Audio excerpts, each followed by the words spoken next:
Good morning, YouTube. I unfortunately have some bad news to report, and this is going to be kind of a different video for my channel. So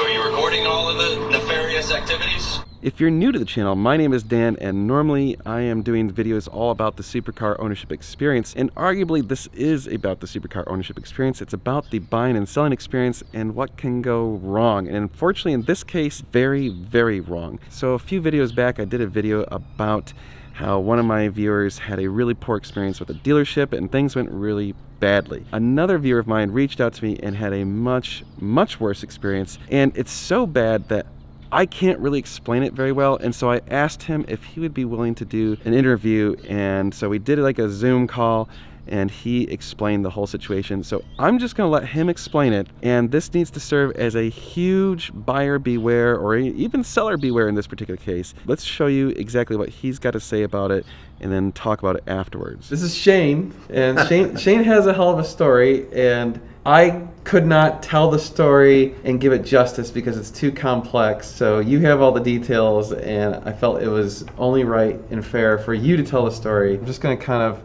lend you the platform and tell this incredible and also disheartening story of the wonderful world of Ferrari buying and selling. So thank you, Dan, for this opportunity to be on your platform and have this space to share my story. And I want to emphasize that it brings me no joy to do this. This is not the sort of thing that I'm looking forward to doing. And I don't even like to write bad reviews unless it's like really something important. And this is beyond me. This is like a buyer beware of what could happen and what's currently happening. So I'll start my story with my car. And I think it's worth mentioning, I've owned a lot of cars in my life. I've had about 160, 165 cars, something like that. Never an exotic, and got really comfortable with the idea of something as extreme as a Ferrari right here on Dan's channel. And with, armed with a bunch of information, and I set out to buy a Ferrari F430. And it was a year's worth of digging and looking, and we looked at a lot of cars, but the more I looked at the 430, the more I began to like it. One of the places that I've always wanted to buy a car is there's this massive dealership out in Southern California. They've been around for quite a few years, and there's all sorts of people who've done reviews there and shown the inventory there. The trips we made just to window shop was a very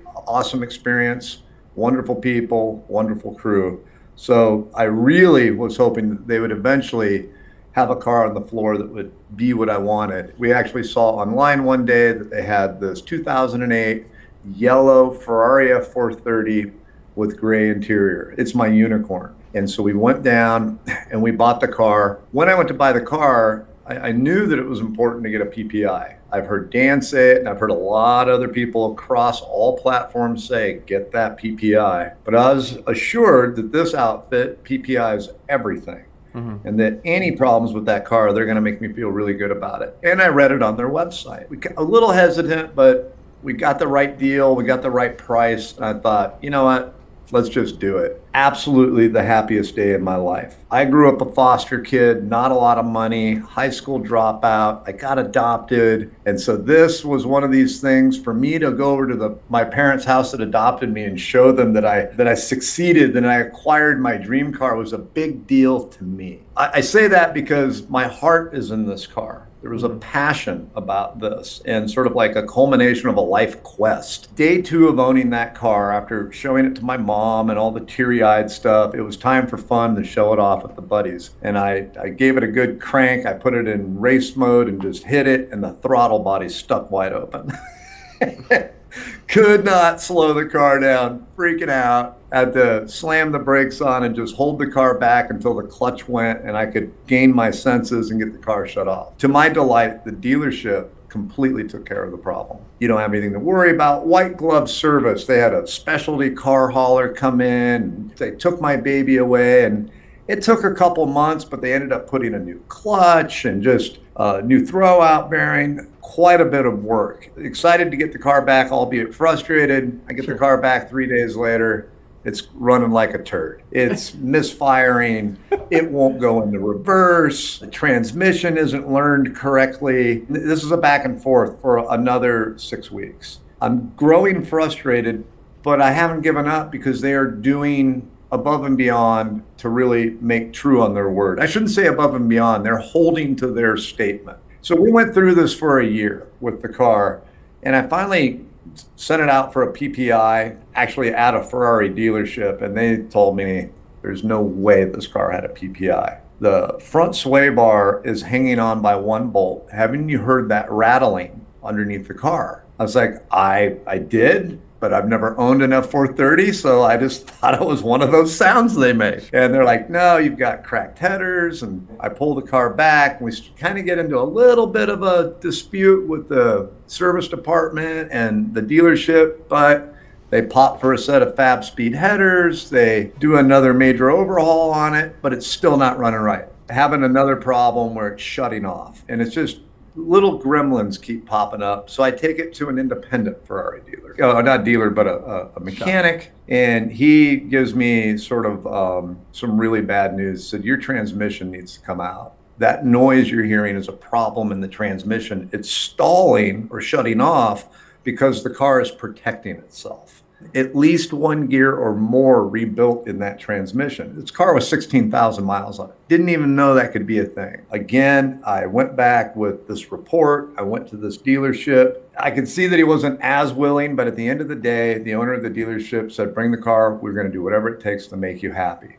This is the last go around with this, I promise. So I get the car back, and finally I just say, forget it. I'm going to send it to this mechanic. He seems to know what's going on, and he gets the thing running like a champ. And then I thought, you know what? We're in the middle of this lockdown out here in California. I'm getting ready to move to another state. I'm going to sell the car while it's dialed in. I've got a full vehicle history now. It adds value to what I've got. I added a rear camera, new stereo. It's good to go. So I figured I can come out whole. You know what? I'm going to consign it at the dealership that sold it to me because they put in way more money than me. Now we can all come out whole. They were very anxious to put it on consignment. And they asked me how much money I wanted out of the deal. And I said, this is how much I want. And there's enough room for you guys to make some money on it. Great. We'll have your car out of here in 2 weeks. This is a hot car. We're getting a lot of calls on it. The car sits there. A week goes by, 2 weeks go by, 3 weeks go by. Now keep in mind, this is early October. So we hit the end of October and the car hasn't sold. So I call my sales guy over there and say, listen, man, you know what? I got a lot going on. If the car doesn't sell by next week, let's just kill it. We're at the end of the time I wanted to leave it there. Let's just let it run out. I got to head out of town. When I come back, I'll swing through and get the car. I'll send a tow truck to come and get it. Oh, great, Shane. No problem. No worries. And you know what? You don't even have to pay us a flooring fee if it doesn't sell. We really like you. Just bring it back when you're ready to sell it. So maybe in the spring, we'll see what happens. As I was coming in from being out of town, I get a text, and I think this is December 7th or 8th. And they say, oh, guess what? We sold the car. I was like, well, wait a minute. When I said it wasn't going to sell, I thought we weren't going to sell it. I was going to take it back. Oh, did you say that? Well, yeah, that's exactly what I said. And how did you sell the car? Because you had it in one deal where I'd signed over the paperwork, and that guy couldn't qualify. So how did you sell it? And he said, oh, don't worry about that, man. We got your full asking price. So he totally ignores the question. And I thought, God, that's strange. It went from like, don't sell. Okay, well, whatever. Maybe there's a misunderstanding. And hey, it's out of my hair, whatever. I'll sell the car. And so he says, how do you want to get paid? You want to come and get the check? You want us to wire a check? I was like, oh, just wire it to me. That would be fantastic. Now, by law, they had 20 days. Now, what got strange is a few days later, I get another text that's like, hey, well, the car's 100% sold. I was like, well, I hope so, because I took the insurance off of it the day you called me and said it was sold. It sold the car. Right. Yeah. And so it's like, as well, we officially sold it on the 11th. I was like, whoa, that's crazy. So you're telling me I had an uninsured car there for a week and people were like driving it? Lucky that didn't cause me a problem. Yeah. Oh, we would have handled it, buddy. It's no big deal. I'm curious, how did he take the car without me signing anything?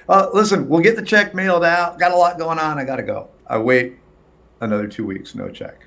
I call. Oh, we're out with COVID. Call back in 2 weeks. I wait another 2 weeks. I call back. Guys, I need the check, guys. I got a lot going on in my life. Oh, no, it's all taken care of. We sent the payout in. Your bank got paid. We just have to wait for the person who signs the checks to get back because they're out with COVID.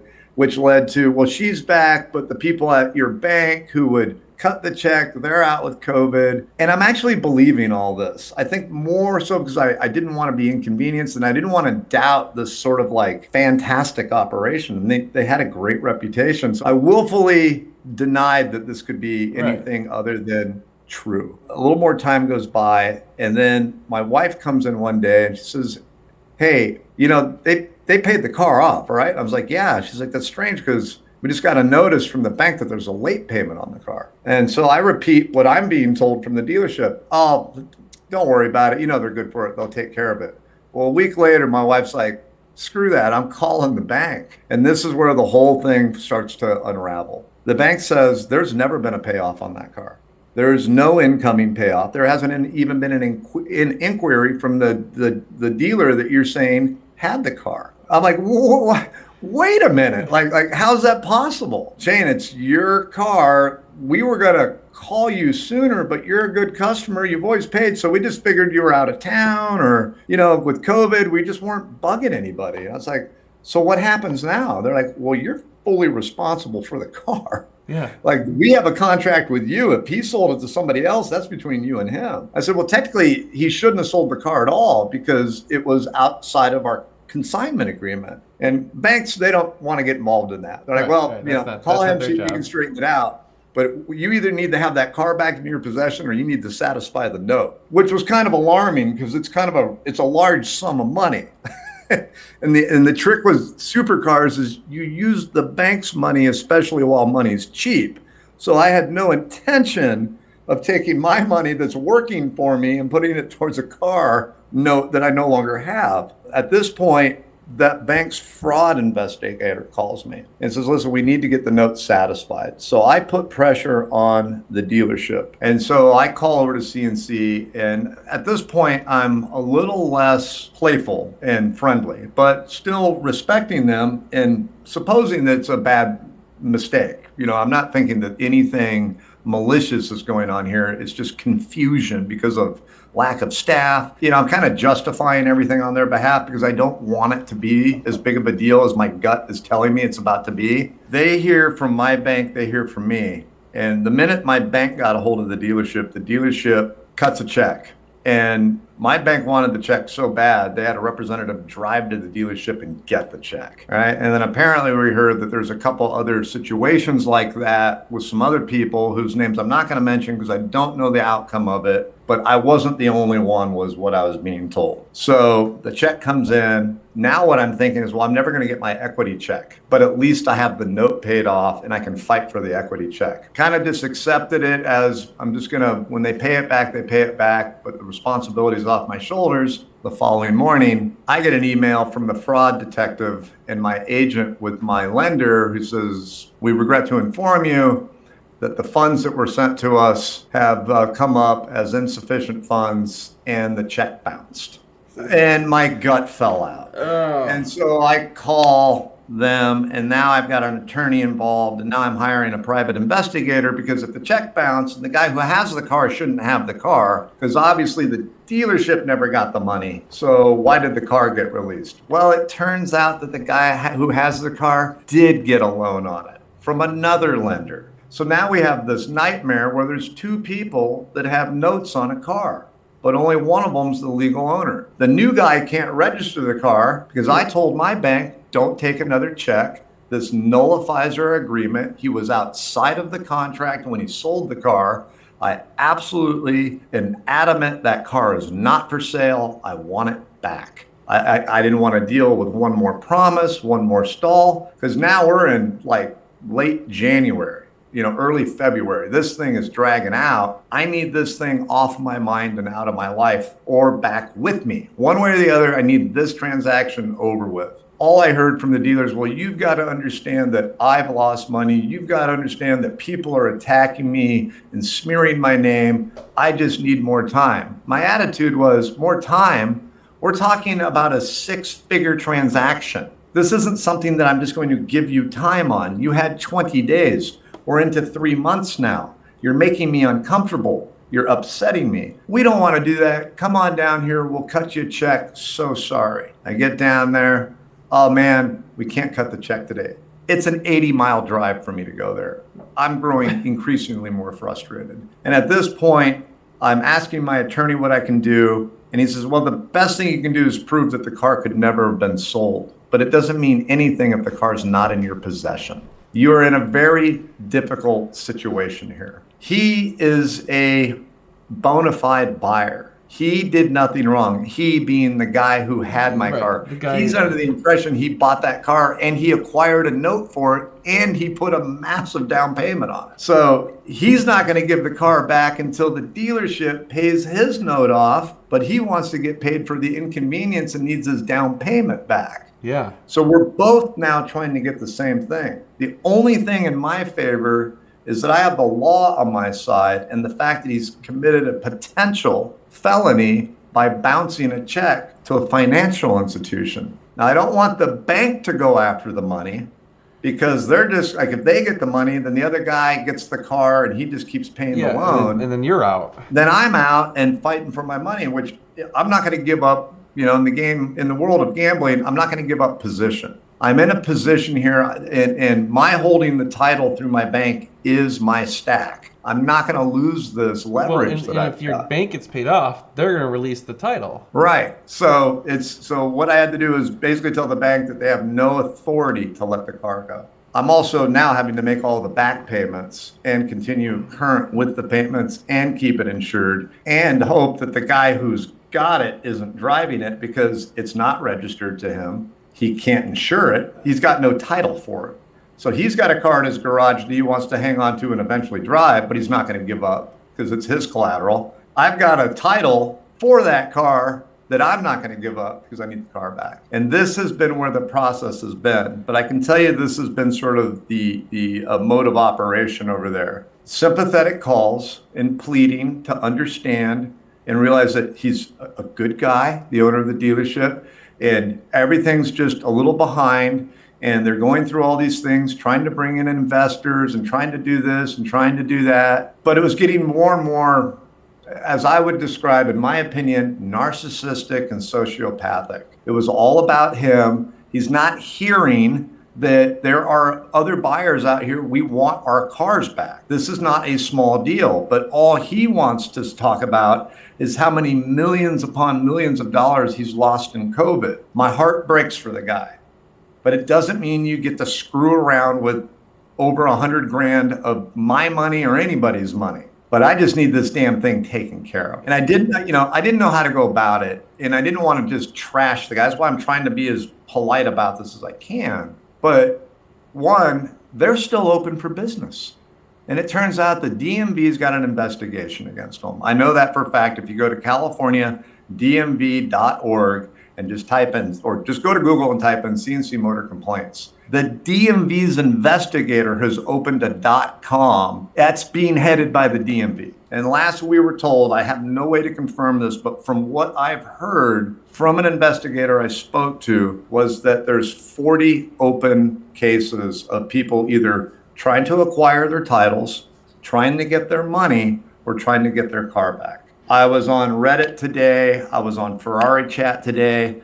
This is starting to spread like wildfire. I'm trying to be as factual as I can be about what's going on with me and point to other cases where other people are sharing a similar story that seem to be very believable. If you have a dream to buy a car from that dealership, CNC Motors, I would not. And if you're thinking it's a good place to unload your car right now, go to Google and type in CNC Motors complaints or CNC Motors bad deals. You won't have to take my word for it. It's not a deep search, and you will see this. Don't go there. If you believe it's true, don't. And he's a very charming, convincing guy. I cannot warn people enough. You may be giving up a car or buying a car that you think you're getting a good deal on that you will not be able to register or drive. This is one of the most egregious things I've ever seen in the car world. Like I said, I've had well over 100 cars, And I've met some real turds along the way. Bad titles, scrub titles, Carfax reports that were buried, but nothing rivals the manipulation and sadly the sincerity that he throws at you when he's trying to justify and promise you that he's going to straighten it out. And his biggest thing is he doesn't want his reputation ruined and he doesn't want to end up in jail.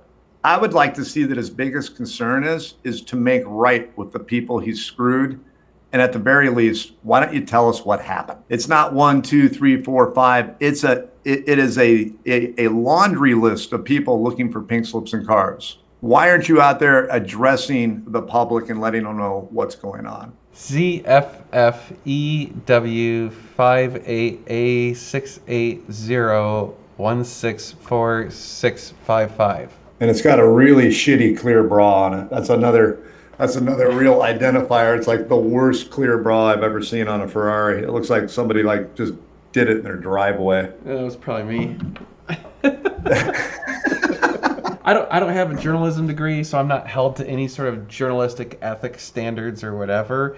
And I'm not trying to portray like I'm a journalist. I feel like it's the right thing to do because, like, technically I've never met you, so I don't know. Like, you know, you could be making this up or have some sort of a vendetta. I don't think so. I obviously believe you. Talking with the police in their hometown, and I came in and said, I have reason to believe I may have a stolen car that needs to be gone after. And the first thing the cop says is it CNC Motorsport? And I was like, yes. He's like, you got to go to the DMV with that. That is a massive case. They've taken the whole case over. Unless it's Grand Theft Auto, we can't go after the car. If it's a consignment or whatever. So the only advantage I have right now is at this point, it's no longer a consignment car because I'm denying him the ability to sell the car again. But it's still a tough argument to say it was stolen because I actually dropped the car off there. Right. So he's smart enough to know that by us delivering the cars and handing him the keys, he can't get popped for grand theft. It all has to be actionable cause handled in the courts.